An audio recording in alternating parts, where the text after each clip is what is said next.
نصیحت اچھی ضرور پڑھیں، شاید کہ اتر جائے آپ کے دل میں میری بات۔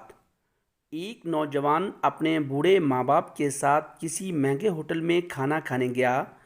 ماں باپ تو نہیں چاہتے تھے، لیکن بیٹے کی خواہش تھی کہ وہ انہیں کسی مہنگے ہوٹل میں ضرور کھانا کھلائے گا۔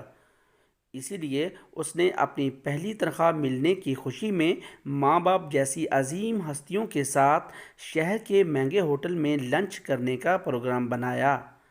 باپ کو رعشے کی بیماری تھی، اس کا جسم ہر لمحہ کپ کپاہٹ میں رہتا تھا اور ضعیفہ ماں کو دونوں آنکھوں سے کم دکھائی دیتا تھا۔ یہ شخص اپنی خستہ حالی اور بوڑھے ماں باپ کے ہمراہ جب ہوٹل میں داخل ہوا تو وہاں موجود امیر لوگوں نے سر سے پیر تک ان تینوں کو یوں عجیب و غریب نظروں سے دیکھا جیسے وہ غلطی سے وہاں آ گئے ہوں۔ کھانا کھانے کے لیے بیٹا اپنے دونوں ماں باپ کے درمیان بیٹھ گیا۔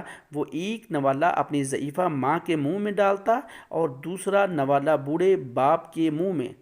کھانے کے دوران کبھی کبھی رعشے کی بیماری کے باعث باپ کا چہرہ ہل جاتا تو روٹی اور سالن کے ذرے باپ کے چہرے اور کپڑوں پر گر جاتے۔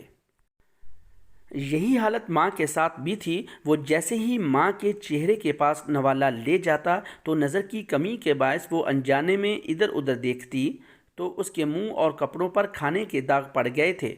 ارد گرد بیٹھے لوگ جو پہلے ہی انہیں حقیر نگاہوں سے دیکھ رہے تھے، وہ اور بھی منہ چڑھانے لگے کہ کھانا کھانے کی تمیز نہیں ہے اور اتنے مہنگے ہوٹل میں آ جاتے ہیں۔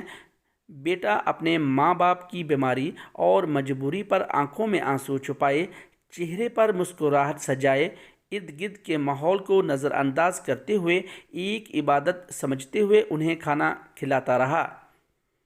کھانے کے بعد وہ ماں باپ کو بڑی عزت و احترام سے واش بیسن کے پاس لے گیا۔ وہاں اپنے ہاتھوں سے ان کے چہرے صاف کیے، کپڑوں پر پڑے داغ دھوئے اور جب وہ انہیں سہارا دیتے ہوئے باہر کی جانب جانے لگا تو پیچھے سے ہوٹل کے مینیجر نے آواز دی اور کہا، بیٹا تم ہم سب کے لیے ایک قیمتی چیز یہاں چھوڑے جا رہے ہو۔ اس نوجوان نے حیرانگی سے پلٹ کر پوچھا، کیا چیز؟ مینیجر اپنی اینک اتار کر آنسو پوچھتے ہوئے بولا، نوجوان بچوں کے لیے سبق اور بوڑھے ماں باپ کے لیے امید۔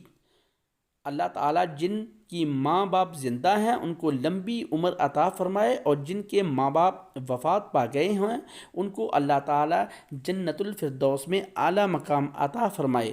جو اپنے والدین یا دوسرے لواحقین کی خدمت کر رہے ہیں ان کو اللہ پاک اپنے فضل و کرم سے نوازے، آمین۔ دعاؤں میں یاد رکھیں، اللہ پاک آسانی والا معاملہ عطا فرمائے، آمین۔